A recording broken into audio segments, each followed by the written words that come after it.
Hello, friends, revolutionaries. Uh, Doing a little mini video for you here, live from Las Vegas. Um, oh gosh, it's only 9:30 at night, but I don't usually do my talks at night. Usually do those during the day. But I've been having this really bad toothache that's been keeping me from sleeping, and I didn't sleep much last night, and had a lovely day hanging out with my buddy Brian, talking about revolution and just talking about life in general. It's been really great. Um, but last night, I just kept. I had a conversation with an old friend of mine, and it just really kind of like it really made me sad. And I won't get into specifics, but it really made me feel that I had to talk about this a little bit. And a lot of you know, I often I usually talk about Galatians 13, but I usually talk about Galatians 13, 4 through 7. And today we're going to talk about 1 through 6. Or this evening we're going to talk about 1 through 6. And the importance of love. And I just want to look at that. I didn't even bring my Bible with me on this trip. I usually always do, but and I'm in Vegas, so they don't have the Bible on the side of the bed. I've got to get the Gideons back out here. Gideons, get to Vegas. But in the beginnings of 1 Corinthians 13, it says, "If I speak in tongues of men or angels, but do not have love, I am only a resounding gong or a clanging cymbal. If I have the gift of prophecy and can foretell all the mysteries and all knowledge, and if I have faith to move mountains, but do not have love, I am nothing. If I give all I possess to the poor and give my body to the hardships that I may boast, but have not love, I gain nothing." And there's a lot of people suffering in the world right now. There's a lot of people going through stuff, especially immigrants and gang members and accused gang members and students who have come to America for their education, who have spoken out on behalf of their own countrymen or out of their own conviction. And what I wanted to talk about this is this verse is talking about, like, if I could speak in tongues, if I could speak to angels, if I could literally speak to the gods, you know, but I don't love others, it's just noise. It's all just a bunch of noise. You know, if I could give you the gift of prophecy, if I could tell you all the mysteries and have all the knowledge in the world, like tell you all philosophy, all psychology, you know, all theology, you know, but without love, it's still just noise. It's just noise. Without love, it's noise. And that's what this faith is telling us. That's what the Apostle Paul is trying to speak to us, is that we may speak a good game, we may talk about love, we may go to church 3 days a week, 4 days a week, 5 days a week, we may volunteer down at the homeless center, we may, you know, I remember talking to this person on Facebook who's like said they run a food pantry, but they still didn't believe that school children deserved free lunches, you know. And to me, what's missing there is love for the other, love for even the parent who doesn't know how to provide, maybe is struggling to provide, or just maybe is in a bad place, but also that child who doesn't deserve to be blamed that way. And it's so this big talk like, oh, well, I do this and I do that, but I still think this way. If I could move mountains, if I had the faith to move mountains, if I had the faith to have the greatest church in the world and build this ministry in the world, or build the greatest buildings in the world, or create the greatest country in the world and be successful and be a great businessman or start a corporation, you know, if I don't love, it's worthless. If I ignore the least of these, it's worthless. If I don't love others, the love that never gives up, never loses faith, always helpful, keeps no record of when it's been wrong. This is a radical type of love the Bible's talking about. This is the radical type of love that caused people like Dr. King to put his life on the line constantly, to spend time in jail, to write letter from a Birmingham jail, to remind people that it's not going through the motions, it's not having the biggest church, it's not having the greatest education, it's not even, he says here, you could give up your life, you could, for the poor, you can go on all the mission trips in the world, you can do all this thing, but if you don't love, you have nothing. It is literally just noise. And when it says you have faith to move mountains, obviously it doesn't mean literally moving mountains, but if you think, well, I have the faith, I can do this, and I can work this, and I can figure out these problems, but you don't love the people, and you don't love the least of these, and you don't love enemies, you're just making noise.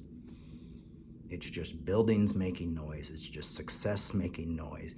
It's just motions going through motions making noise, trying to fill up a thing that makes you feel better about yourself. Because if you're doing these things without love, you're just trying to fill a void in your life that will never be filled, and all without love.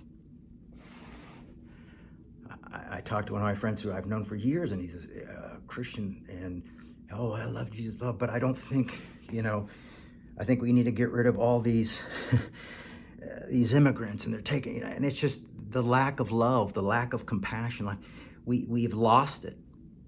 And what are we concerned about? We're concerned about what? Our country more, our people more, our side more. It's more about us than them. And what we're doing when we do these things is we don't realize is that we're just creating more noise. And we're letting people know that our faith is just noise. There's so much faith. There's so many preachers. There's so many Christians. There's so many churches out there. They're just making noise. There's so many of us out there just making noise because we do not have love. It might be a great success. It might have 1 million viewers. It might be the biggest YouTube video channel in the world. It might be the biggest church in the world. It might be one of the biggest corporations in the world. But without love, it's just a distraction. It's just noise that one day will return back to dust. It's nothing.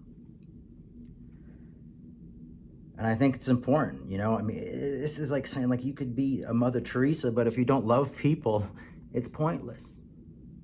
You could give your life and boast about your body, boast about all the pain and anger you've gone through, boast about your suffering. But if you don't love others, it's just more noise. It's always about others. And what we don't realize is we're all others as well to someone else. And so what I wanted to talk to you guys is I was reading I've been reading this King book tonight, and I'm trying to sleep, and sometimes reading helps me, but I was reading this quote from King, and it says here, it says, "But King yet again reminded anyone who would listen that his approach to conflict was rooted in Christian theology. Now we say this nonviolence movement that you've got to love the white man," he said, "and God knows he needs our love. And let me say that I'm not talking about emotional bosh when I talk about love. He said, you love those who love you. You love those you do not like. You love those whose ways are distasteful to you. You love everyone because God loves them with agape love." And we seem to be losing this in so many places in society today. And the church is I guess the church, has always had people in it who weren't willing to do things. The churches in Birmingham who told Martin Luther King to, told the protesters in Birmingham to stop protesting and to give up, and just so they could have peace. But it was a peace without justice, and it was a peace that didn't love those who were suffering because it told them to wait. Often those in a place of privilege are easily able to tell those others to wait because they don't understand that suffering. And these are the hard questions we have to ask ourselves. Am I in a place where I don't understand the suffering of the others? Am I in such a place that I would deny a child a meal? Am I in such a place that I wouldn't insist that child have a breakfast, lunch, and a dinner to take home? Because that's love. We're like that person in the book of James where he says, you see someone hungry and cold and you pass by and say, fill your stomach and stay warm, be well, bye-bye. And after that, that's when it says faith without works is dead. that verse we like to use in certain particular ways, and legalisms like to use it, but what it's saying is your faith is dead. Your love is not there. Love is not present because you're not taking care of that person. You're just walking by and going, no, they'll take care of themselves.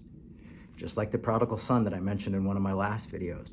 You're going like, I gotta go. I've got places to be.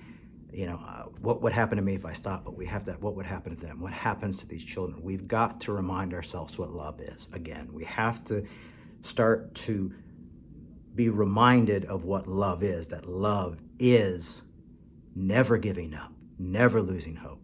I mean, it says endures through every circumstance. 3 things remain: faith, hope, and love. And the greatest of these is love. Love is greater than your faith. Love is greater than your hope. It says it keeps no record of when it's been wronged. And I love that King says right here, that he says, I'm not talking about emotional bosh. He meant you love those who love you, but you love those you don't like, and you love those whose ways are distasteful to you.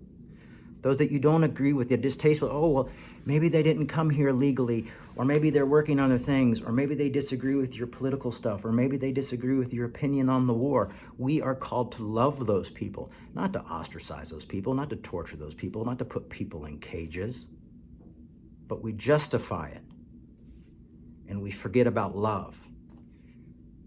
And love is the greatest of all these things. Otherwise, you're just making noise. You're talking about politics and saying, well, it's just, and this happens. We have to have law, and we have to have order. And it's just noise, noise, more noise. Our silence to the suffering of our gang members or accused gang members, the students who are speaking out, to immigrants, to those who are innocent victims and being taken by mistake, to those who believe in peace, to those who want peace in their own land, to those who don't agree with us. When we do that, our silence is telling. Our compromise is loud. Our scapegoating is cruelty. Our financial worries of the lives of our financial worries at the cost of these lives, at the least of these, is selfish greed. This worry that, well, they're taking away our job, they're taking away these things, and we buy into this narrative that's just not true. And all it does is it shows our selfish greed, or at best, our irrational fear of the other, and our lack and our ability to love others because of our own insecurities, of our own fears, of our own prejudices. What does the Bible say about love? It says love casts out all fear.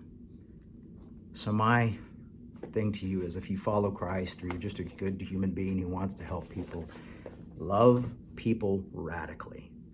Do not be someone who just makes noise. You might be a mountain mover. You might be the head of a homeless ministry and all this stuff, but if you don't love these people and you're just going through the motions and you're remaining silent as you see these other sufferers, or you're passing by and saying, eat well, stay warm, hope you get returned back to your homeland, even though you haven't lived there in 40 years, if that's the case, we're just making noise. We're a loud gong, we're a clanging cymbal, and we were just a lot of noise, a lot of nonsense.